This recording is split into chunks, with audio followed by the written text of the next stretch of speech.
দর্শক, আমরা এই মুহূর্তে আপনাদের সাথে যুক্ত আছি রাজধানীর ধানমন্ডি ৩২ থেকে। ধানমন্ডি শেখ মুজিবুর রহমানের যে বাড়ি ধানমন্ডি ৩২ আছে, সেই বাড়ি ভাঙছে, সেই বাড়ির দেয়াল ভেঙে ফেলছে সাধারণ শিক্ষার্থীরা।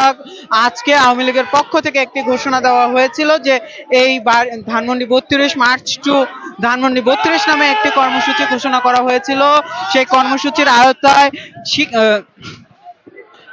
সেই কর্মসূচির অংশ সেই কর্মসূচিতে ছাত্রলীগ এবং আওয়ামী লীগের নেতাকর্মীদের ধানমন্ডি ৩২-এ আসার জন্য, মার্চ করার জন্য আহ্বান জানানো হয়েছিল।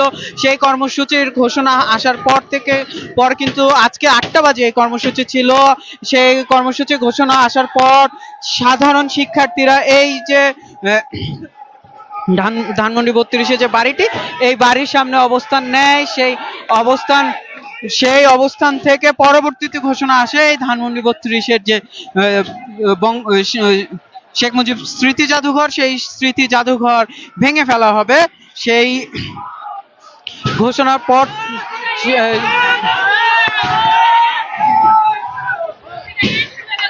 আমরা দেখছি এই মুহূর্তে শিক্ষার্থীরা এই ধানমন্ডি ৩২-এর দেয়াল কিন্তু বিভিন্ন জায়গায় ভেঙে ফেলেছে। যেমন এই পাশটাতে এখনো শিক্ষার্থীরা ইট দিয়ে, হাতুড় দিয়ে ভেঙে ফেলছে।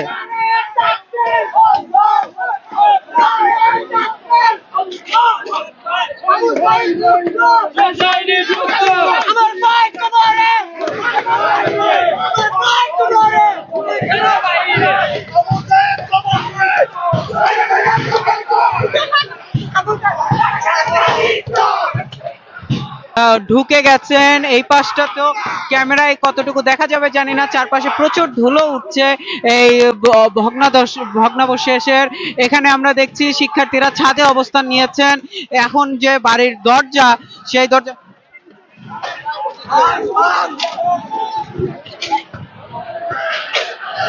এই যে দেয়াল, এই দেয়াল কিন্তু ভেঙে ফেলা হয়েছে। এখানে কিন্তু আমরা বিশাল পরিমাণে শিক্ষার্থীদের অবস্থান এখানে আমরা দেখছি। অনেক অনেক শিক্ষার্থী এখানে অবস্থান নিয়েছেন। তারা এই যে দেয়াল, এই দেয়াল ভেঙে ফেলেছেন, ভিতরে ঢুকে গেছেন, দরজাও ভেঙে ফেলেছেন, দরজা প্রায় ভেঙে ফেলেছেন তারা।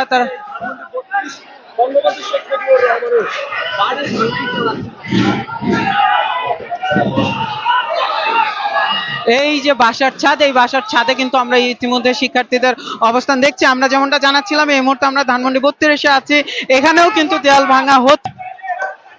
অনেকটা ঘোষণা দিয়েই কিন্তু এই যে আওয়ামী লীগের যে আজকের কর্মসূচি, সেই কর্মসূচি প্রতিহত করতে রাস্তায় আছে শিক্ষার্থীরা। আমরা দেখছি উল্লাস করছে তারা এই দেয়াল ভেঙে।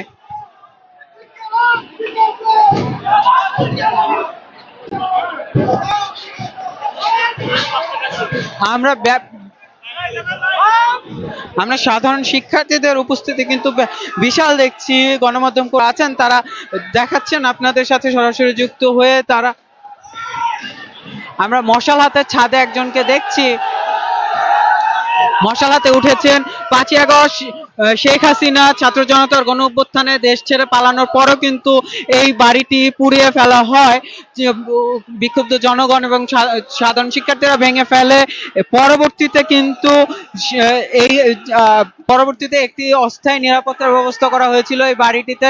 কিন্তু আজকে আওয়ামী লীগের ঘোষণা, মার্চ টু ধানমন্ডি ৩২ ঘোষণা আসার পর কিন্তু এখন সাধারণ শিক্ষার্থীদের মনে ক্ষোভ বেড়েছে। তাদের সাধারণ শিক্ষার্থী এবং অন্তর্বর্তীকালীন সরকারের দায়িত্বশীল যারা আছেন এবং অন্যান্য রাজনৈতিক দলের যারা আছেন, তারা কিন্তু বলছেন যে আওয়ামী লীগের যতদিন না গণহত্যার বিচার করা হবে, ততদিন তাদের কোনো রাজনীতি করতে দেওয়া হবে না এবং আওয়ামী লীগকে নিষিদ্ধ ঘোষণা করতে হবে, এমন দাবি কিন্তু রাজনৈতিক দলগুলো জানাচ্ছে। এছাড়া আওয়ামী লীগ থেকে ঘোষণা করা হয়েছে আগামীকালকে অনলাইনে ভাষণ দিবেন। শেখ শেখ হাসিনা আওয়ামী লীগের সভাপতি ভাষণ দিবেন। তারপর থেকেও কিন্তু সাধারণ মানুষ এবং শিক্ষার্থীদের মধ্যে কিন্তু তীব্র প্রতিক্রিয়া দেখা দিয়েছে। তারা কিন্তু প্রতিবাদ জানিয়েছে। আমরা দেখছি, আমরা শব্দ শুনতে পাচ্ছি, ক্যামেরার চোখে কতটুকু দেখা যাবে যে জানালার কাঁচ আছে, সেই কাঁচগুলো কিন্তু ভেঙে ফেলছেন ভেতর থেকে শিক্ষার্থীরা।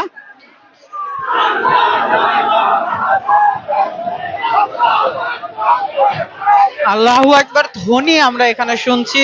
এছাড়া আমরা বিভিন্ন স্লোগান শুনছি, আবু সাইদ মুগ্ধ, শেষ হয়নি যুদ্ধ, আমার ভাই কবরে, খুনি কেন বাহিরে, এই ধরনের স্লোগানগুলো কিন্তু আসছে। আমরা কিন্তু আস্তে আস্তে শিক্ষার্থীদের সমাগম এখানে আরো বাড়তে দেখছি। শিক্ষার্থীদের সমাগম আরো বাড়ছে এখানে।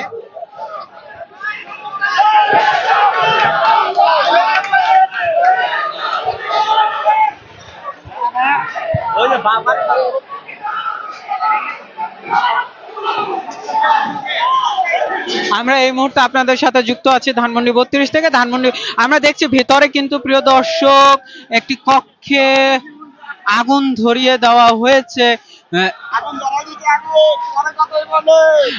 শিক্ষার্থীরা কিন্তু ইতিমধ্যে ভিতরে প্রবেশ করে ফেলেছে এবং মূল ফটকের পাশাপাশি অন্যান্য দেয়ালও কিন্তু ভাঙার চেষ্টা চলছে। এইদিকে একটি দেয়াল ভাঙা হয়ে গেছে। এই ভাঙা অংশ দিয়ে কিন্তু শিক্ষার্থীরা ভিতরে ঢুকছেন। আমরা দেখছি এখানে যে কাঁটাতারের বেড়া দেওয়া ছিল যেন ভেতরে মানুষজন ঢুকতে না পারে, ওপরে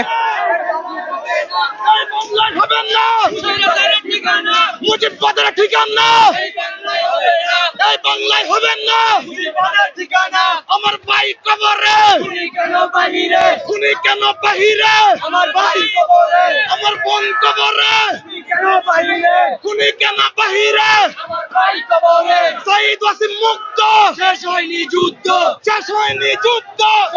ভেতরে আগুন জ্বলছে, আমরা দেখছি আগুন কিন্তু ভেতরে আগুন লাগিয়ে দেওয়া হয়েছে ইতিমধ্যে।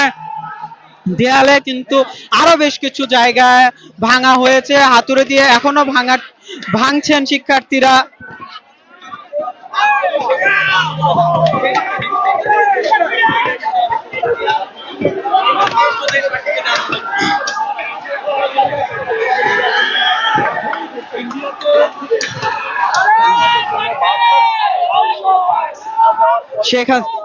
আজকে আওয়ামী লীগের পক্ষ থেকে ঘোষণা এসেছিল যে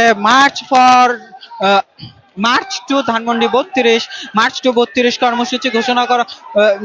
32 কর্মসূচি ঘোষণা করেছিল আওয়ামী লীগের পক্ষ থেকে। অর্থাৎ আওয়ামী লীগের নেতাকর্মীদের এই 32-এ আসার জন্য আহ্বান করা হয়েছিল। শাহবাগ থেকে এই মার্চটি আসার কথা, 8টা বাজে এই মার্চটি রওনা দেওয়ার কথা। তার আগে কিন্তু এখানে সাধারণ শিক্ষার্থীরা অবস্থান গ্রহণ করে এবং বিভিন্ন স্লোগান দিয়ে আসছিল অবস্থান, এবং সেই অবস্থান থেকে ঘোষণা আসে এই যে শেখ মুজিবের স্মৃতি জাদুঘর, সেই জাদুঘর ভেঙে ফেলা হবে। এখানেই কিন্তু শেখ মুজিবুর রহমানকে 1975 সালে হত্যা করা হয়েছিল সপরিবারে।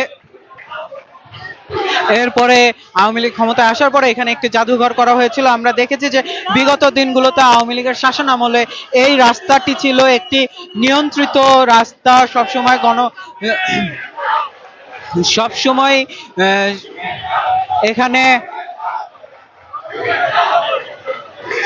সবসময় এখানে কিন্তু পুলিশের অবস্থান ছিল, পুলিশের পাহারা ছিল, গাড়ি চলাচল এখানে নিয়ন্ত্রিত ছিল। পরবর্তীতে কিন্তু 5ই আগস্ট শেখ হাসিনার পতনের পর সেই দৃশ্য বদলে যায় এবং এখানে 5ই আগস্টে এখানে ভাঙচুর চালায় এবং হামলা করে সাধারণ শিক্ষার্থী এবং সাধারণ মানুষেরা পুড়িয়ে দেওয়া হয়েছিল। এরপরে আবার বর্তমানে প্রশাসন এখানে কিন্তু অস্থায়ীভাবে একটি নিরাপত্তার ব্যবস্থা করে, কিন্তু এই নিরাপত্তা আজকে ভেঙে কিন্তু ছাত্র জনতা ভেতরে প্রবেশ করেছে। ভেঙে ফেলা হচ্ছে এই বাড়িটি। আমরা কিন্তু দলে দলে মিছিল নিয়ে আরো শিক্ষার্থীদের এখানে ঢুকতে দেখছি। আপনাদের জানিয়ে রাখি, শেখ হাসিনা ভারতে পালিয়ে যাওয়ার পর থেকেই কিন্তু বিভিন্নভাবে আহ, জনসম্মুখে বক্তব্য দিয়ে আসছিলেন, কখনো কল রেকর্ড ফাঁস করার মাধ্যমে, কখনো ভিডিও কলের মাধ্যমে যুক্ত হয়ে সেখানে কিন্তু শিক্ষার্থীরা এবং রাজনৈতিক দলগুলো বারবার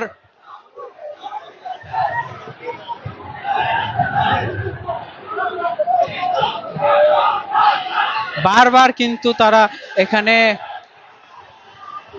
এই দাবির প্রতিবাদ শেখ হাসিনার এই কর্মকাণ্ডের প্রতিবাদ করেছে এবং বলেছে যে যতদিন না আওয়ামী লীগের গণহত্যার বিচার হবে ততদিন কোনোভাবে আওয়ামী লীগকে বাংলাদেশের রাজনীতি করতে দেওয়া যাবে না, এবং আওয়ামী লীগের রাজনীতি বাংলাদেশে নিষিদ্ধ ঘোষণা করতে হবে।